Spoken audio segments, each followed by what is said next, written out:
Dear Lord, we come before you today thanking you for all of the blessings that you've given us.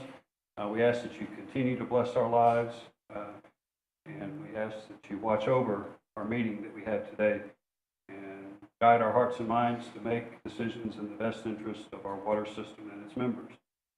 We ask that you watch over and protect our military men and women, their families, first responders, all those that work to keep us free and safe every day. We ask these things in Jesus' name. Amen. Ladies and gentlemen, please face the flag. Pledge allegiance to the flag of the United States of America and to the republic for which it stands, one nation, under God, indivisible, with liberty and justice for all.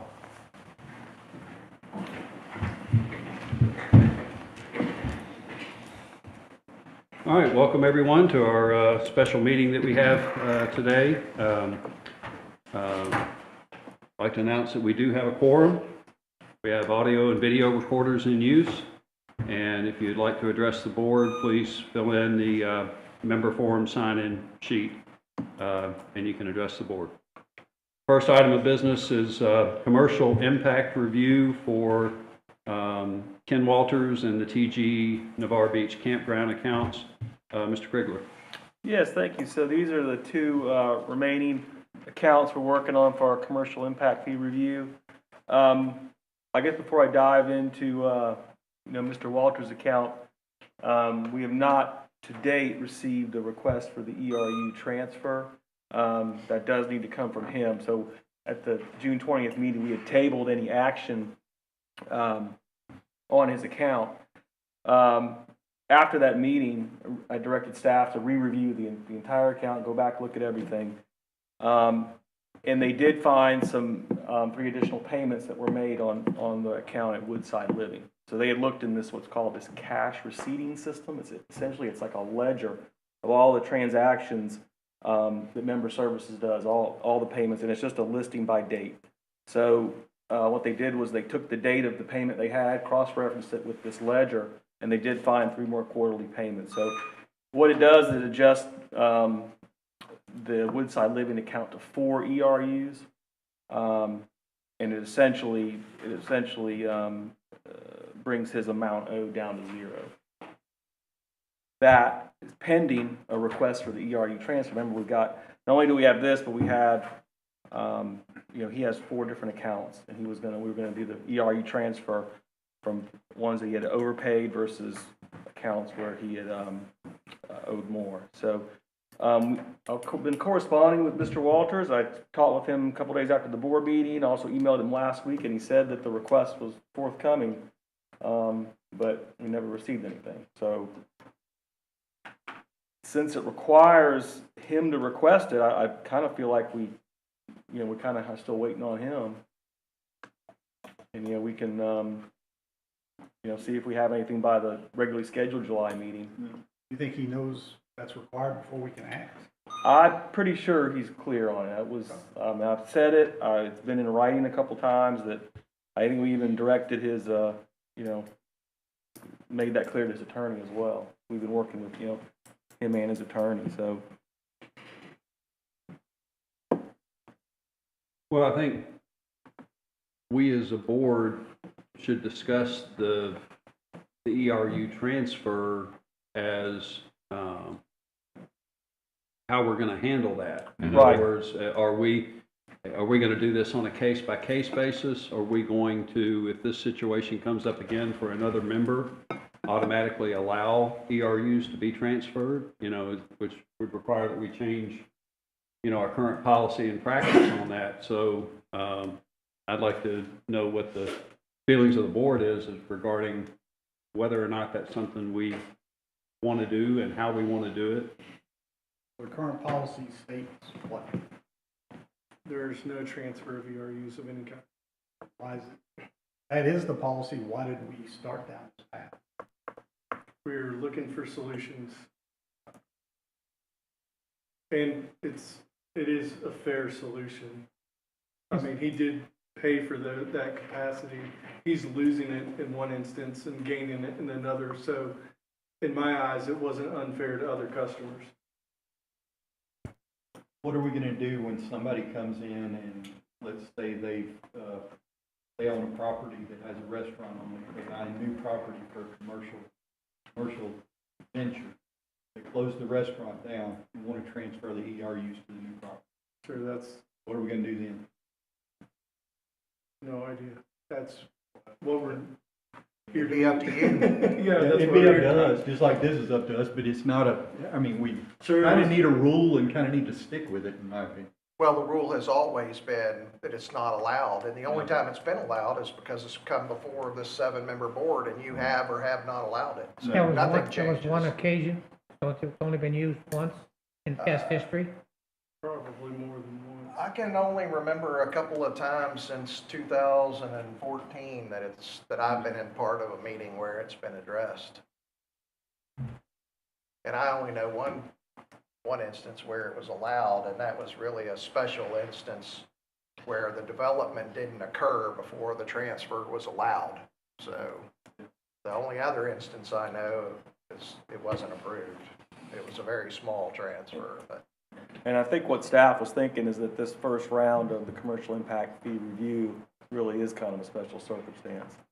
Going forward, you're going to. I would agree there. You know? Yeah, I would agree with that. Did Mr. Walters, yeah. did Mr. Walters actually pay these extra fees, or was he purchased the property, somebody else had paid? He actually paid. Okay. Yeah, Because as most of Clinton them were points from the out, RV park. Yeah. as Clinton pointed out, there was one big one allowed in this, and that was James Dabney's Mhm. 4 properties. Yeah. That's the only one I was aware of. Okay. They transferred all onto that restaurant. Okay. And then it worked. I would highly suspect there's been others over time for special circumstances, but it doesn't happen very often. The only ones that I can recall are where contractors bought a tap and wanted to transfer it to another lot before they had construction on it. Those have We've all- allowed that, but Yeah, that's the that's- only thing that I know of. Those have always been commonly approved by the board. What he Darryl just just said. said it usually yeah. has been. Yes, sir. Yeah, that, It's just like an individual home lot. I understand. I think because this doesn't involve him trying to do this in order to do some new development. Yeah. We're going back and we're trying to reassess, not just him, but, you know, all the commercial accounts across the board. I think, you know, it would be appropriate for the board to make an exception to the policy and allow the transfers so that, you know, it reduces the bill that he's going to get for not having paid for something over here, but he paid extra over here. And so, you know, I'm inclined to want to do this for him if he requests it. You know, he's got to make that request of us. But They're gonna come from the trailer park, correct? They're going to, From- mostly going to come from the RV park. Emerald Beach. I'm sorry, RV. But well, I'm making a big assumption, I don't remember reading it anywhere. There's only one meter out there? At the RV park, correct.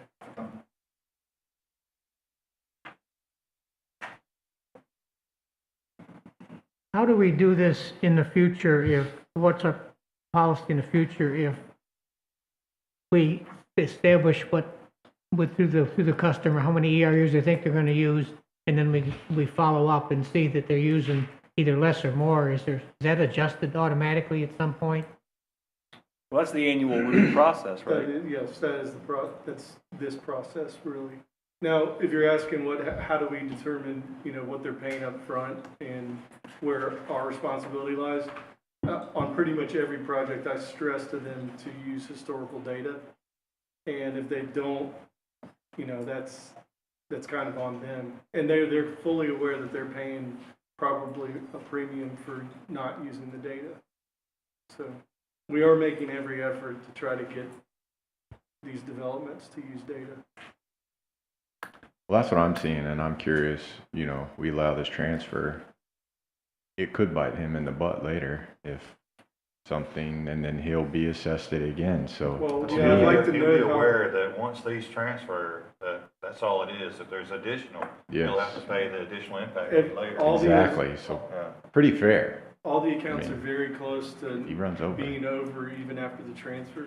Yeah. So it's a high Right. probability business Right. goes up. Right. But that's That's what I for said. every commercial review, that's not just him in particular, that's Sure, annual well, no, commercial this for everybody. transfer was just like 20 gallons Yeah, a yeah. day off from being over, so it's Yeah. very, very likely. And the ERUs they buy are actually for supply on the overall system, right? It's not just this road or this road, It's for the capacity. it's our of the plant, capacity yes. on the system. Yeah. So to me, transferring from one business I take away to another, as long as it's documented and it's somewhere, I guess I'm kind of supporting this, but as long as he knows, next year if Johnny Houston's adds something and their water bill is X or Mhm. Y or great tap rooms, that's part of our commercial review. That's great. So why was it that the policy is we wouldn't transfer ERUs? I mean, the board here can kind of decide the policy. Was there some underlying factor other than confusion, or was it a lack of, you had to dig through the money to find these and it wasn't documented properly in your system? It was just in the accounting system? It's. Go- Or you want to Well, answer the There- management I side? didn't and have I'll any answer the board side engineering of it? project files, so that was only in the accounting system. But now it's everywhere. I mean, you could run into the documents. I think the question, or the thing that we've always talked about at the board, and I personally, I'm split, to be honest with you. I think that if somebody comes in here, the initial person that walks through that door and buys a tap, if we give them a number that we say that, okay, here's your business, you're gonna use 4 ERUs, is what your business is. And after 12 months or 24 months, it turns out that that business is only using 1, I think we should refund. That's Darrell's opinion. Now. But we currently don't. But we don't. That's Now, that said, there's another side to that too. If that guy sells his property to someone else and they use less water, in other words, the original owner, he uses what he said he was gonna use, and the new guy uses less, I don't think the new guy should get a credit. I agree with that. I think that guy, he just bought a piece of property and knew what he was getting. Yep. I would agree. And you, I don't agree on Well, that's what I'm refunds wondering. for any, subsequent to him submitting the depending on what we paperwork. base the board will ERUs approve. on. Well, again, We I just went, yeah, stress, take that, but if you guys got tables and It's a standardized state table. tables, if we base that stuff on. I was thinking the same thing, Bill. and I also stress to What is them to use historical data. I say it more than once to them in the review letters and everything, but Yeah, to be clear, if someone doesn't want to use historical data, the state published chart for sizing septic systems is used to determine the number of ERUs. And of course, that chart is conservative because they don't want you to design a septic system for something you're building and then all of a sudden you be a high user and your septic overflow or back up into your building. So if you choose to use that chart, that is us telling you what to use, as Darrell said. It's not us pulling something out of the air. It is using exactly what they would be required to use to design a septic system. I guess my point is if we did that and somebody paid 3 times, for 3 times as many ERUs as they needed after a 24-month period, Yeah, that's my argument. the hard part of this is people have a hard time understanding what an impact fee really is. Relative to, okay, we're gonna reserve the right to review your usage to charge you more. Relative to, okay, well, we've been here for 2 years and we haven't used it. Well, that means nothing to me. The impact fee is a reservation of peak capacity. And you might use that peak capacity 1 year in 20 years. But on that day that we have to produce that water by this utility, and that's the way it works, guys. Most days of the year are not peak days. It is that 1 or 2 days of the year when this utility either has to do one of 2 things. It has to get the water to you and everyone else without losing pressure. And it has to take what you flush or goes down your sink and not clog up any of the 4 lift stations or miles of gravity sewer or miles of low pressure or force main, or overflow the wastewater treatment plant, or not overflow the ribs or the golf course. And that's what people don't get. So, the temptation is to say, well, why don't we give them credit back? Well, when are they going to use their peak? I don't know. The point is, you have decided to be reasonable in what you charge them as an impact fee. I mean, how much more reasonable can you be that if you don't want to take advantage of what we will allow you to do, which is use historical data, and we stretch to let you do that, we're gonna charge you for what the state says that you would have to design. To me, that's not overage. I mean, the state chart is conservative, don't get me wrong, but it's not conservative like order of magnitude of 3 or 2 even, so what's fair? And to be clear, the better and more proper term is actually a connection fee. We call it an impact fee. We talk about it as an impact fee.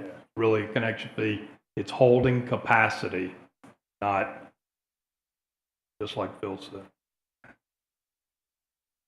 What's our timeline on, I'm sure the time has run out from the initial letter that was sent out. That's correct. We've given him an extension to work through this, or where are we on that? Well, for the members that engage an attorney on their end, we were just working with them through our attorney, and we kind of weren't going with a hard deadline as long as we were making progress. It's probably appropriate at this time to re-deadline the thing, I guess. Right. That's kind of what I'm getting at.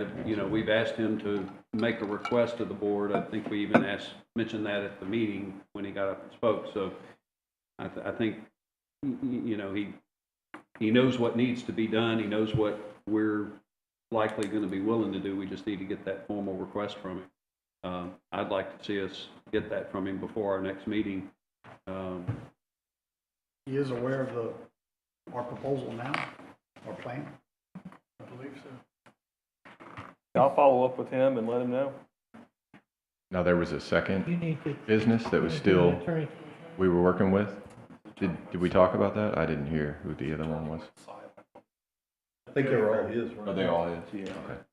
Was that apartment? Yeah, Was it Woodside. There was another RV park that also got a little adjustment on theirs, and they brought their bill down to 0.2, I think. So that's the other one that was at our last. So what's the way forward? Just gonna get a hold of him and tell him what he needs to do? By the and- 18th. Or either come to that meeting, or we would like to have it beforehand so we can be prepared. Yeah, I think it should be an agenda item at the next meeting, and he has until then to get it in, Yeah, or I'll let him know. it's a moot point. Make that the deadline. Okay. No action on that at this time then. First item of new business, Well, we still need to cover the Navarre Beach campground. Yeah, I was about to ask, there's another one in here. Yeah. I didn't think it was under him.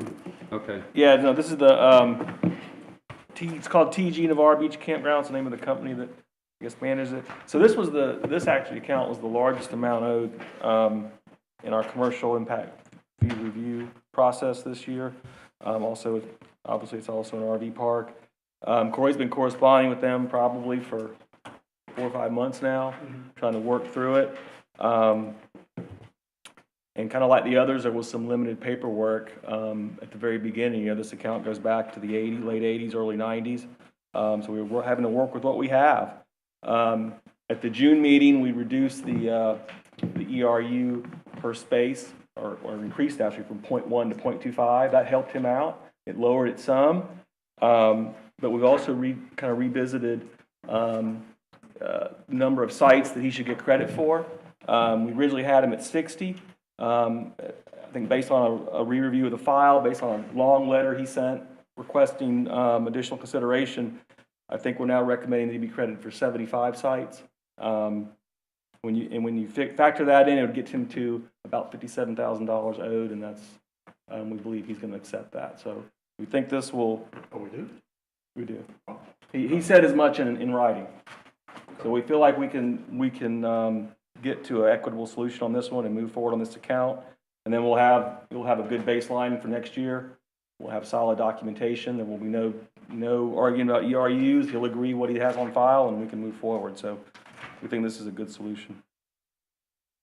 It's also back over 3 years, not Yeah, he requested the 3 versus the 2. That's what his letter said. Yeah, he asked for that in his letter. Do we need a board action to approve a 3-year payout, or? No, I think the question would be just crediting him the 75 basis on his account. I think we already have the flexibility to do the financing, I believe, from the prior It would be board action. clear if your motion were to approve both the 75 ERCs and a payback of 3 years. So 75 sites Side to side. 15 and payback additional over 3 sites. years. It's 75 sides. Can we turn that motion into an ERU as opposed to sites? It So we is, get it's- 0.1 and 0.25 and 0.35. Yep, that's good. and It's everything I have it else right here. years? Yeah, it'd be 18.75 ERU. Okay. Total. This is another one, there's only 1 meter out there, it's just how many That's correct. people we think are hooked up to it. Or the amount of usage you have. Yeah. So we're looking for a motion to give TG Navarre Beach Campground credit for 18.75 ERUs and to carry the financing over a 3-year period for that. I'll make that motion. I second. I've got a motion and a second. Any other discussion? Any stated interest rate? It's prime plus 2. Prime plus 2, I believe, is Okay. the agreement. Any other discussion? Yeah, I got a question. I thought we were crediting for 15 ERU. We went from 60 to 75, did I? Well, that's spaces. That's RV Oh, spaces, right. and yeah. Any other discussion? All in favor say aye. Aye. Aye. Nays or abstentions? Motion carries. Okay, now we're on to our Santa Rosa County reuse project. Mr. Quigley. Yeah, and this is the reason we called this special meeting today. So the Eglin Phase 1A project was advertised in early May. We had our pre-bid meeting. 4 bidders attended the meeting. And then when it came to bid opening on June 20th, we only had 1 bid. Anytime you get 1 bid, it's a little concerning, but this 1 bid was significantly over the engineer's estimate. We also had another bidder who claims to have been interested, but had noted the bid opening date wrong. We don't, that's just what we're hearing. So kind of tells us there could have been a second bidder who was interested. Our consultant, Jacobs, is not recommending award based on the value of the bid. So what are our options at this point? We feel like there's really 2 options. We can attempt to value engineer a solution with the current bidder, or we can rebid this with some bid options. The idea would be to include some bid options where he could give a deduct on some items and possibly bring that total down. We don't think a value engineering process is going to get us where we need to be. So staff believes that rebidding is probably the best route here. And Phil, do you want to maybe chat about some of those options or just overview of kind of what might change there? We definitely recommend it be rebid. As Jeff said, there were some really rough informal discussions about the items included in his bid and where the potential for savings were. And we don't believe that negotiating with him would get us to where we really feel the project is. After the bid's open, we asked Jacobs to go back one more time and look. Weird times right now. We all get that, but there is information out there in terms of cost, and you just can't get to where that bid was in terms of looking at that, particularly in light of what we understand the other bidder may have been at. And again, that's all speculation, just based on conversations, nothing in writing. But that being said, so it would seem that that bid was high perhaps because there was a recognition of a lack of competition maybe. Everyone in the area does know everyone. But we would still, if we rebid it, there are some things we would change with regard to the bid itself. And I'll just give you one example. I won't go into everything, but these ponds are currently designed as lined instead of having a sod slope like our current ribs do. Obviously, with a lined side, there's not as much maintenance on the sides of the ponds. However, the bid price for that lining and the installation was huge. I mean, well more than what you would have expected its value to have been.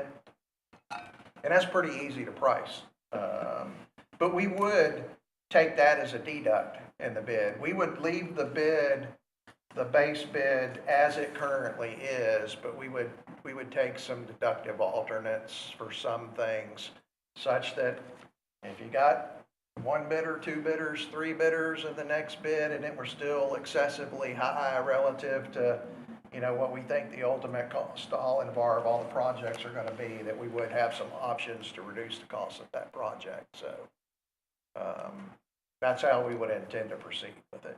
So just to be clear, 1A is the ribs themselves, nothing with transmission line. Really quick overview of what 1A is. It is everything contained on the federal property, Got it. Okay. Including the ribs and the lines all the way to the edge of the federal property. Okay, so, all right.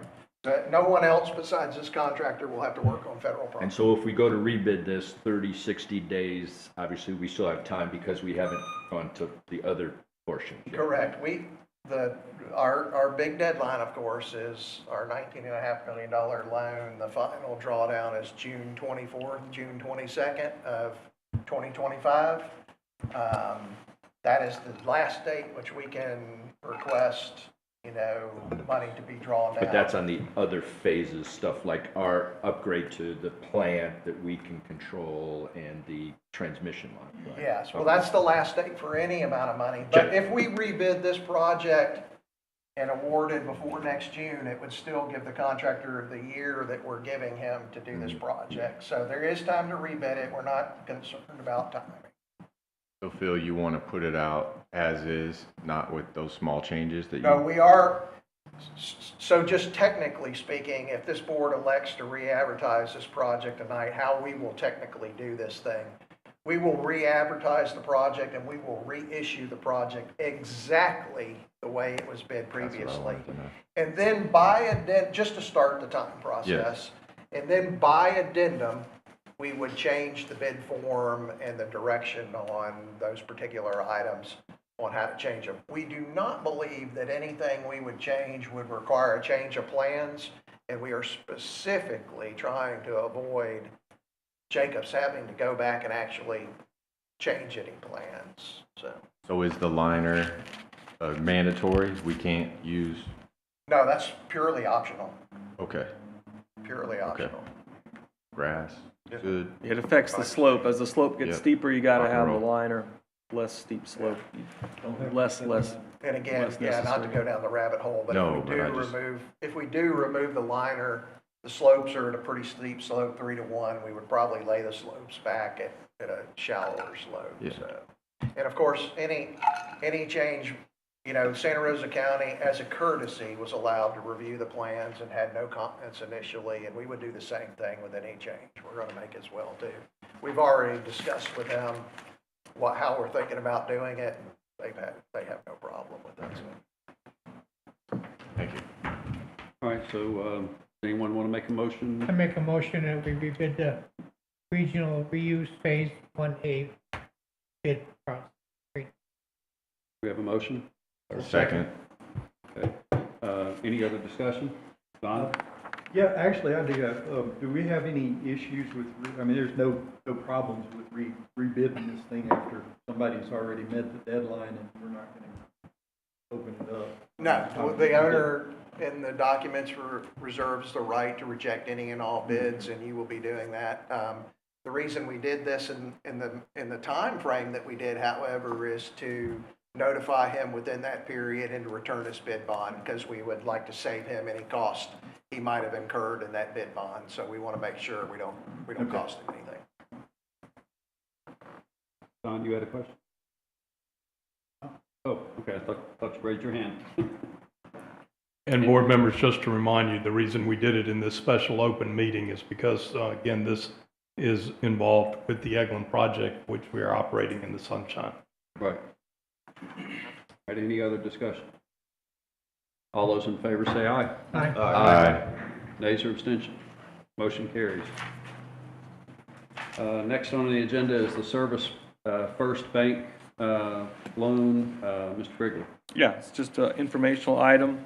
So we secured a line of credit back in August of 2021 for $2.1 million for unrestricted CIP projects. During that time, we've made one draw on it for $475,000, and that was for the back truck, our second back truck that we purchased. The deadline for the remaining draws is this August. So as Barbara and I were working on that deadline and making the remaining draws, the banker that Barbara was working with pointed out a loan condition that was in the documents, and I'll read one sentence from it. During the term of the loan, borrower shall maintain on deposit at lender its primary operating and depository account. So basically, they believe that we would be switching our operating accounts if we did this loan. That is a kind of it's an inconvenient type of thing. We have a lot of deposits. We have a lot of accounts set up. There's a lot of money coming in and out of there, so it's hard to just switch that. So then Barbara and I, we talked with Service First and what are our options. And basically we kind of boiled it down to three things. We can either pay this thing off, pay it off in full based on what we borrowed. We can not make any more draws, and we can pay down what we owe. If we choose that, they're kind of expecting that we would transfer a minimum of $3 million in accounts to them. And then the last option would be to make the remaining draws and transfer the operating accounts per the agreement. But we don't think, we're not convinced that's in our best interest. So we want to study this, come back to the board with some financial analysis and rates. And what's the current interest rate we earn on our depository account? Anywhere between, let's see, the highest is 1.89. Well, currently, I changed over some to 3.6. Yeah. So. They weren't going to give us any preferential rate to do this. This was just a condition with the loan. Correct. I know you two probably don't. And your research, that's what you talked to them about. It would be a non-interest bearing. Non-interest bearing. So it costs us around $10,000 a month in interest. Austin. And still have to pay them interest on the right. line. That's right. Which way I'm leaning. The unknown is what we're still working through, is if we do decide to borrow the remainder of this money from someone else, what rate that would be at. We don't have those final answers. That's why we're not making a recommendation this time. What is what's the interest rate we currently pay on that? 3.24. 3.24. So effectively, that's up to $1 million or 2.1. 2.1. If we took the extra $3 million that you're losing 3% interest on, now your effective interest rate is around 7. I think we can probably do better than that. Oh, that's the second truck, so we have an old truck. Are we thinking about selling that? No. We need two trucks? Use both. We want to keep it. You don't want to think about that? Can we send it? Service First is not willing to, Need. is not willing to Need. allow us to get interest on the money that we deposit. They're not willing to work with us. If we go with the $3 million option, they definitely said no interest bearing. They kind of hinted if we transferred it all, they would. Majority. If we transfer the majority of our funds, they would give us alternatives. Then the other question that I mentioned earlier is that bank going to offer us FDIC insurance? That's on not our guaranteed. on all of our funds? on the funds that they hold, yes. Yeah, they have the sweeps program. Okay. And we currently do have FDIC insurance on. Yeah, but I knew it was because we found a bank that had multiple banks that could sweep it. So this is information only at this time, is that correct, or are you looking for? Yeah, the intent was to just kind of brief you on the situation, complete our financial analysis, and come back on the 18th with a recommendation. The reason we didn't want to do that today is just we still have some information outstanding. We just want to confirm some things before we make that recommendation. And I assume we're gonna, because this talked about non-restricted CIP funds, so we'll talk about that in the CIP meeting this month? Next month. It's next Yeah, month, so we had one last month. but you'll come with recommendations before that happens? My question is, what would anything go amiss, or everything just gets pushed to the right on this CIP for that? There's nothing, I agree with everything Daryl said Right, about I think- all that interest rate and all that stuff. I'm just thinking, is there something that we need to fund elsewhere that if it's, yeah. Yeah, I think all things being equal, we have to find another funding source for the balance, the Okay. 1.6 million. All right. Now, if we don't make a transfer, they're gonna want to pay off.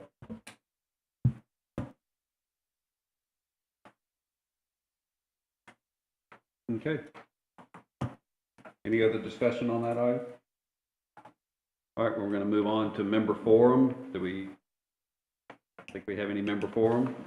All right, so we need to adjourn our open meeting and move into a closed meeting for legal and personnel matters. You go grab Jared. Can we do one, can